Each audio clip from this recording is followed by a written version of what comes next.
Hola, hola, ¿cómo están? Hola a todos los que están viendo este mensaje.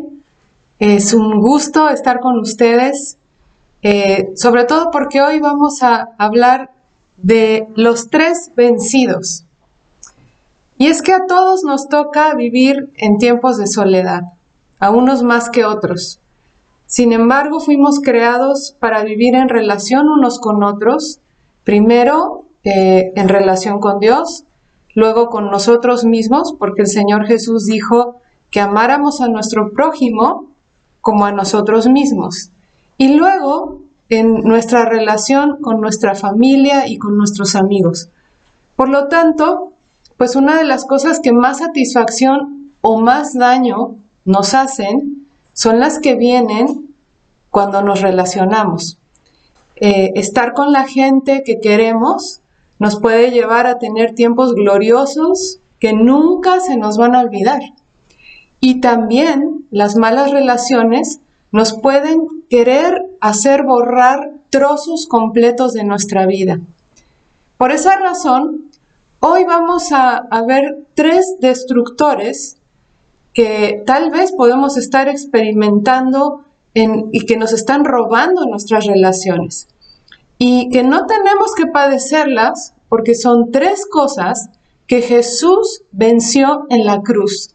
Son los tres destructores vencidos. Así que acompáñenme. Porque estos tres destructores vencidos los vamos a ver desde el principio, desde el primer evento en la historia de los seres humanos. Es un evento que cambió la historia de la humanidad y me estoy refiriendo a la desobediencia del hombre y la mujer, que podemos ver el relato. Acompáñenme si gustan a Génesis capítulo 2 y también vamos a leer parte del capítulo 3 de Génesis. Vamos a empezar en el versículo 15 del capítulo 2, donde dice que tomó Dios al hombre y lo puso en el huerto de Edén, para que lo labrara y lo guardase. Y mandó Dios al hombre diciendo: de todo árbol del huerto podrás comer, mas del árbol de la ciencia del bien y del mal no comerás, porque el día que de él comieres, ciertamente morirás. Y las instrucciones siguen en el versículo 24 más adelante, donde dice: por tanto, dejará el hombre a su padre y a su madre, se unirá a su mujer y serán una sola carne. Y estaban desnudos, versículo 25, Adán y su mujer, y no se avergonzaban. Toda relación adecuada, toda relación sana o beneficiosa, tiene un ingrediente indispensable: los límites. La salud en nuestras relaciones, Dios la establece desde el principio, desde aquí en Génesis lo estamos viendo. ¿Por qué? Porque vemos a Dios poniéndonos límites, poniéndoles límites a Adán y a Eva. Les dijo, no coman, no les dijo, no coman de todos los árboles, o coman todo lo que quieran. No, o sea, Dios pone límites y había solamente un árbol del que les dijo que no debían comer. Y yo a veces escucho gente que dice que no se acerca a Dios porque les va a prohibir un montón de cosas. Pero aquí estamos viendo que era de entre todos los árboles, todas las especies de árboles y de frutos, imagínense, solo uno no podían comer. Esto es lo que miren lo que Dios prohíbe en comparación a todo lo que sí podemos. O sea, no hay comparación. Y bueno, en el tema de las relaciones, toda relación donde no hay límites hacia adentro y hacia afuera, resulta en una relación tóxica, en una relación equivocada y en una relación dolorosa. Necesitamos entonces saber establecer límites hacia adentro. ¿Cuáles son los límites hacia adentro? Bueno, son donde sabemos hasta dónde pueden invadir o no nuestro espacio. No todo el espacio que tengo es para los demás. Hay un espacio que los demás no pueden cruzar. No todo le es permitido a los demás. No todas las conductas son aceptables de parte de los demás. Y yo necesito saber claramente cuáles son. Si yo espero a que los demás lo hagan en mi lugar, me quedaré esperando toda la vida y nunca va a suceder, porque eso es algo que me corresponde a mí hacer. Por ejemplo, hablando de esto, yo he visto que cada vez me ha tocado últimamente ver cada vez más a niños gritándoles a sus padres así en la calle y dándoles órdenes. Y lo peor es ver a los padres obedeciendo a los hijos. También, por otro lado, he visto cada vez más jovencitas permitiendo que les dejen los brazos con moretones. Evidentemente, estas cosas son extremas, ¿no? Suenan un poco escandalosas. Pero, ¿qué hay cuando nos piden que hagamos algo que no queremos y lo acabamos haciendo? Estos son nuestros límites hacia adentro. Pero también es importante entender que hay límites hacia afuera. ¿Cuáles son los límites hacia afuera? Bueno, cuando sé respetar que otros me ponen límites. Sé parar. Sé que hay fronteras que no debo cruzar. Por ejemplo, no me meto donde no me llaman, no falto el respeto a mis hijos y mucho menos delante de los demás. Sé parar mi boca cuando debo y lo hago para no lastimar, etc. Por lo tanto, vivir sin límites es como una casa sin portón o es como un departamento sin puerta. Pero hay personas que piensan que si de verdad hay amor, no deberían haber límites. Interpretan la palabra ya no más o interpretan la palabra no como una ofensa o interpretan ciertas relaciones como de su posesión y por lo tanto pues pueden hacer lo que quieran. Pero la pregunta ¿es así Dios? ¿Dios así actúa? Si nosotros vemos el relato del Génesis, la verdad es que ni Dios, que es el autor del amor, piensa de esta manera. El amor pone límites y respeta límites. Y Dios nos puso por lo menos 10 límites que no podemos traspasar. Y Dios mismo, yo he visto que se pone límites con nosotros. Él no traspasa linderos que nosotros no le permitimos pasar. Dios nos respeta. Así que aquí vemos un fundamento en las relaciones aprendiendo de nuestro Dios.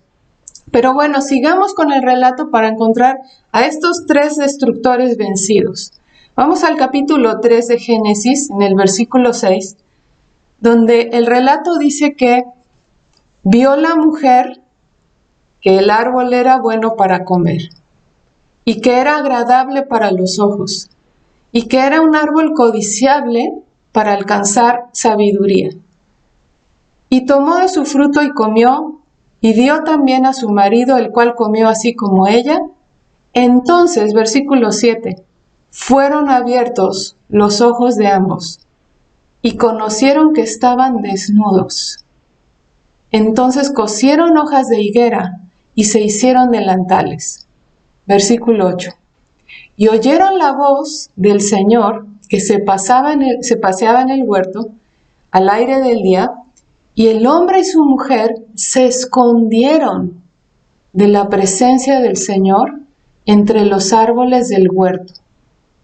Mas el Señor llamó al hombre y le dijo, ¿dónde estás tú?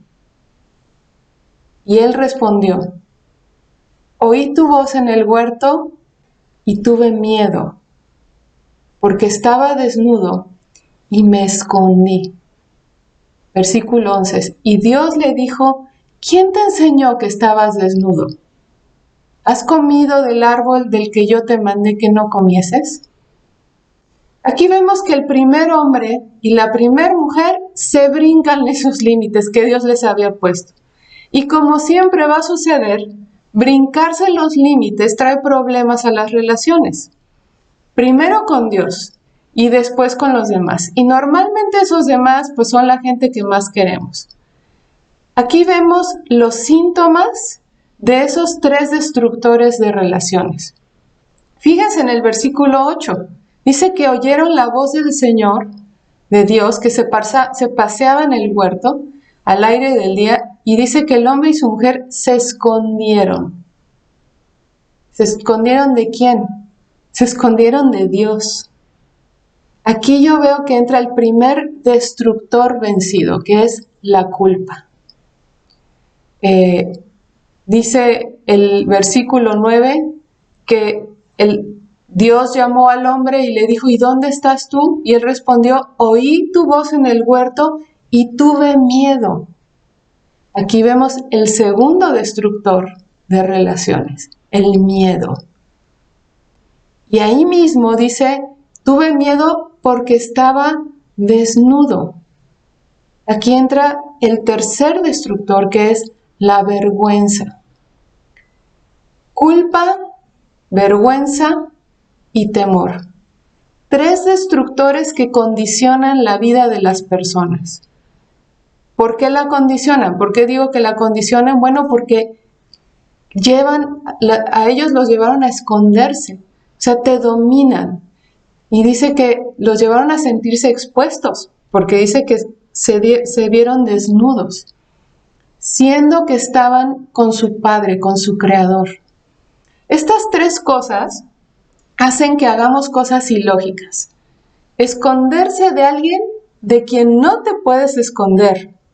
Sentir miedo con la persona con la que más segura estás y sentirte avergonzado con la persona que más te acepta como eres. La verdad es que todos hemos batallado con alguno de estos tres o con los tres. Y estas son tres emociones universales. ¿Por qué universales? Pues porque entraron desde el principio y se quedaron en el ADN de todos los seres humanos. Yo no he visto algún cursillo en el kinder para enseñarnos a cómo sentirnos culpables, o cómo sentirnos avergonzados, o cómo tener miedo. ¿Verdad que no? Es ridículo pensar eso. ¿Por qué? Porque ya lo traemos de fábrica. Y hablando de la culpa, que es el primer destructor que yo veo en el versículo 8, dice que oyeron la voz del Señor que paseaba por el huerto, y dice que el hombre y la mujer se escondieron. Hablemos un poquito de la culpa, porque la culpa nos hace sentir inadecuados en cuanto a lo que hacemos. Y nos lleva a pensar, bueno, pues nunca me voy a poder perdonar lo que hice. La culpa nos puede llevar a vivir en una relación tipo cárcel, de la que pensamos que ya nunca nos vamos a poder librar. Porque la culpa dice, ya no hay solución a lo que hicimos. Y nos lleva a hacer las cosas con los demás o a relacionarnos con un sentido de deuda. Cuando hay culpa, no aceptamos el perdón. ¿Cómo nos damos cuenta que una persona vive con culpa? Porque le cuesta trabajo sentirse perdonada. Y no podemos creer que hemos sido perdonados. Por eso yo creo en lo personal que Adán y Eva no consideraron el pedir perdón a Dios como una opción. Cuando hay culpa, no solo no recibes perdón, sino tampoco hay arrepentimiento. Porque el arrepentimiento nos lleva a un deseo de cambiar. La culpa no. La culpa nos estanca. Y seguimos siendo los mismos y seguimos cometiendo los mismos errores. Por ejemplo, cuando somos padres, los que somos padres, que cometemos cientos o miles de errores con nuestros hijos, ¿verdad? Y si vivimos con culpa, empezamos a actuar haciendo cosas tratando de demostrar que somos buenos padres. Y el peligro de esto es que hacemos de más o damos cosas a nuestros hijos que no necesitan. Hasta les damos a veces el poder brincarse límites hacia nosotros, como lo que hablábamos. Y esto lo podemos aplicar a cualquier relación. Vamos a hablar del segundo destructor, en el versículo 9, donde dice dice Adán, y oí tu voz en el huerto, tuve miedo porque estaba desnudo. Y ahí entra la vergüenza. La vergüenza es una sensación de incomodidad, de sentirse inadecuado, de rechazo y desaprobación, pero que lo sentimos hacia nosotros mismos. Ya no es como la culpa a lo que hacemos, sino a lo que somos como personas. La vergüenza nos puede llevar a relacionarnos desde el punto de vista de no soy suficiente, no tengo la valía que se necesita, no soy adecuado.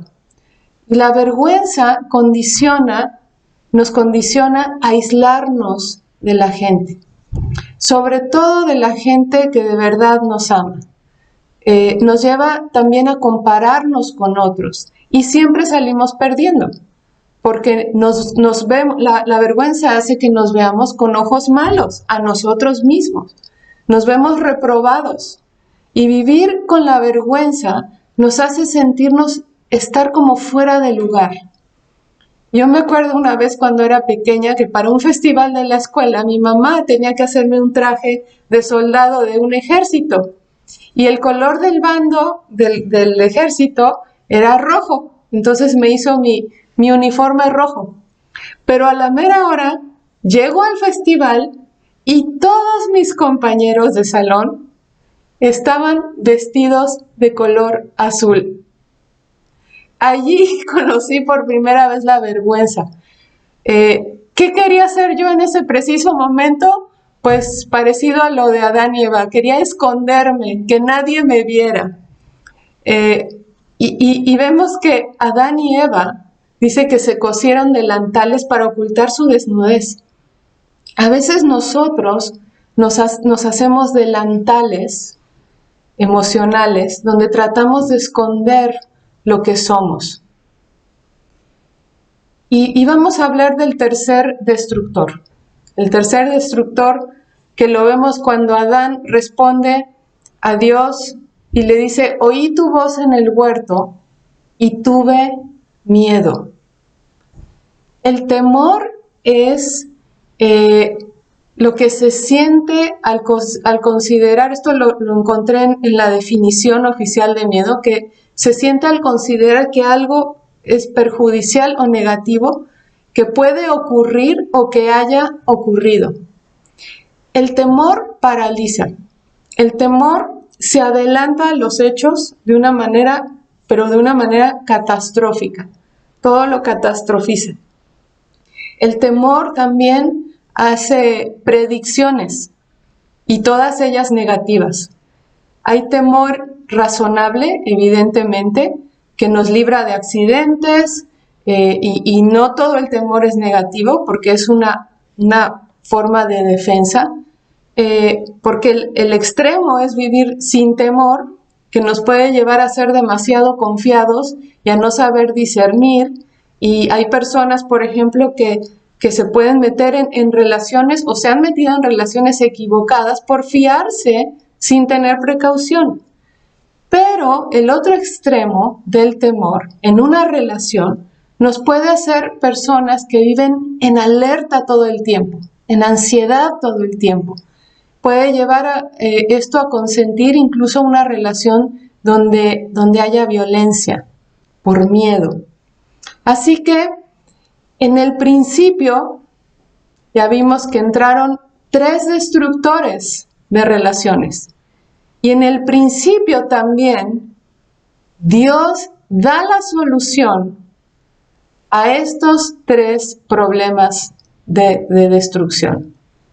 Lo vemos en Génesis capítulo 3, donde Dios no se queda Nuestro Dios es el Dios de las soluciones, siempre.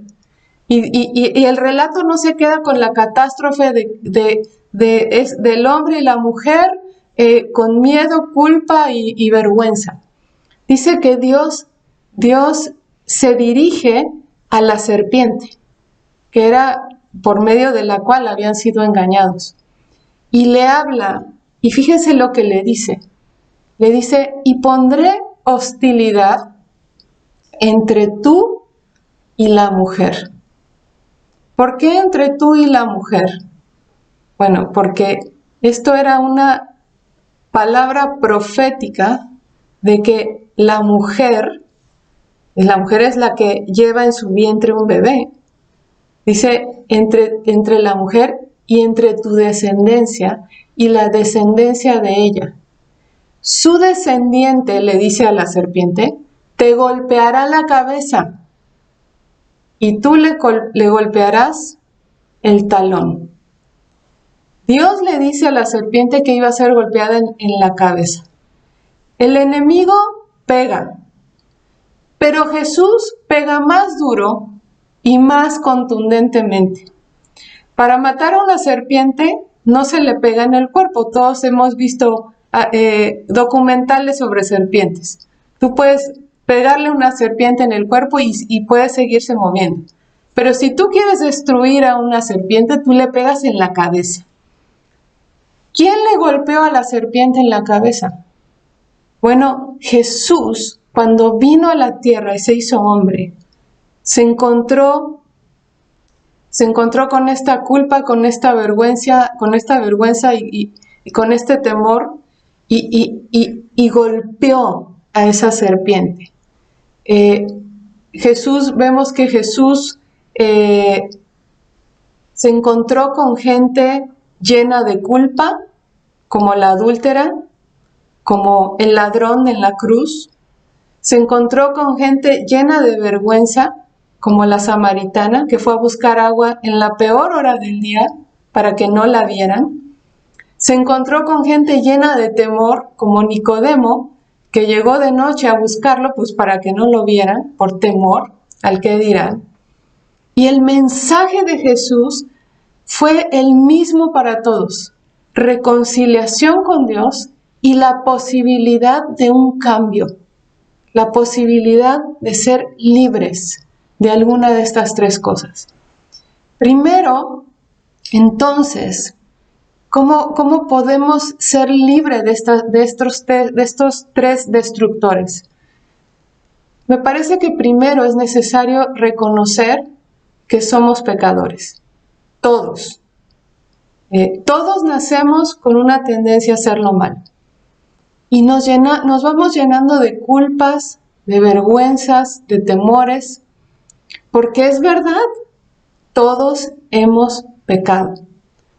Pero la pregunta aquí es, ¿a dónde nos vamos a esconder delante de Dios? Como Adán y Eva, se estaban escondiendo de Dios, que ve todas las cosas. Entonces, me parece que necesitamos venir delante de Él tal como somos. Y finalmente, reconocer que Jesús sufrió nuestra culpa. Jesús sufrió nuestra vergüenza. Y Jesús sufrió nuestro temor en la cruz, en nuestro lugar, para que nosotros ya no lo suframos.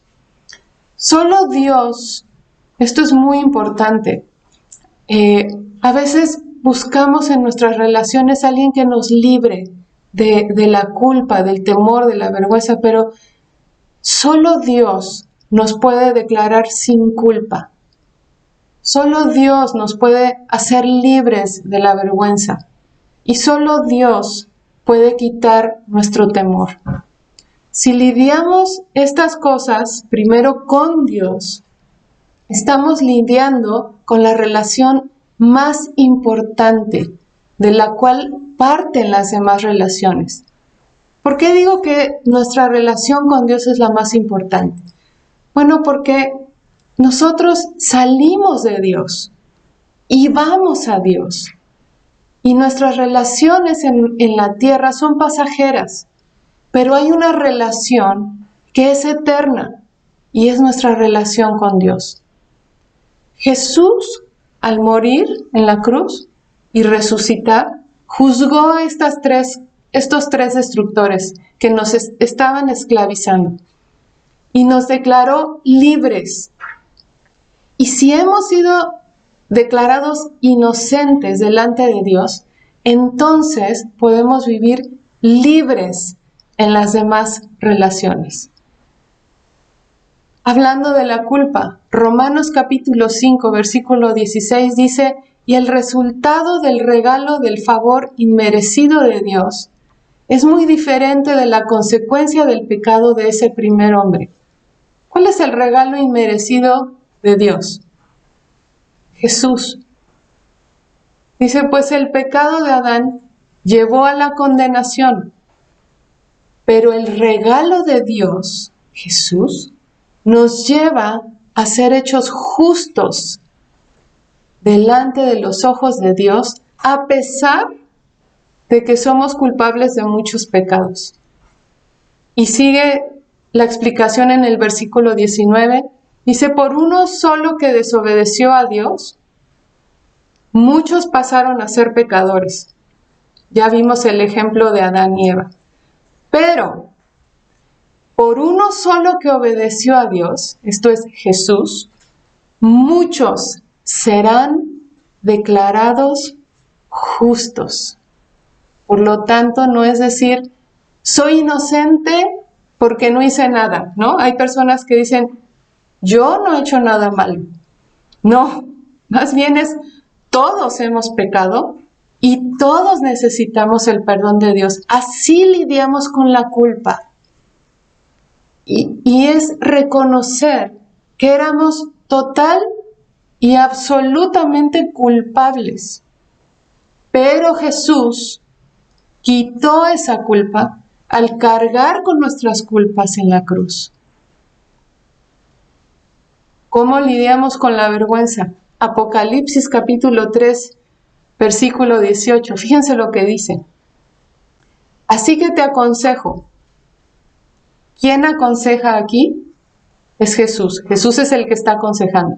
Dice, que de mí compres oro, un oro purificado por el fuego, y entonces serás rico.